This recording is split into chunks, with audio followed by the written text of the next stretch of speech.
मिरज शहर पोलीस ठाण्याची संरक्षक भिंत धोकादायक, पोलीस अधिकाऱ्यांनी लक्ष देण्याची गरज। मिरज शहर पोलीस ठाण्याची दक्षिणेकडील संरक्षक भिंत धोकादायक बनली आहे। या संरक्षक भिंतीचा काही भाग व कठडा कोसळला आहे। ही संरक्षक भिंत काही ठिकाणी झुकल्याने ती भविष्यात पडण्याची भीती जाणाऱ्या येणाऱ्या नागरिकातून व्यक्त केली जात आहे।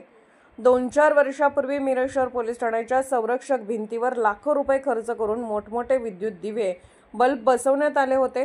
त्यामुळे शहर पोलीस ठाण्याची इमारत देखील या विद्युत दिव्यांमुळे उजळून निघाली होती। मात्र पोलीस अधिकाऱ्यांनी या दिव्यांच्या व बल्बच्या देखभाल दुरुस्तीकडे लक्ष दिले नसल्याने मोठे विद्युत दिवे, बल्ब फुटून गेले आहेत। या बल्बच्या देखभाल दुरुस्तीची जबाबदारी नेमकी कोणाची, पोलीस ठाण्याची की सार्वजनिक बांधकाम विभागाची?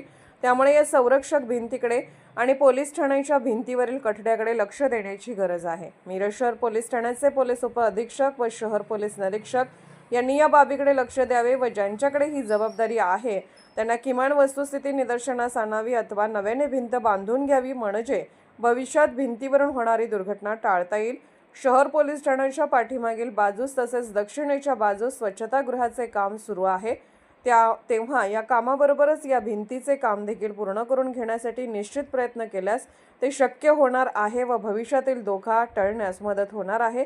याकडे पोलीस अधिकारी लक्ष देणार का, असा सवाल नागरिकातून व्यक्त केला जात आहे। अर्धराज्य न्यूज चॅनलला लाईक करा, शेअर करा आणि सबस्क्राईब करा।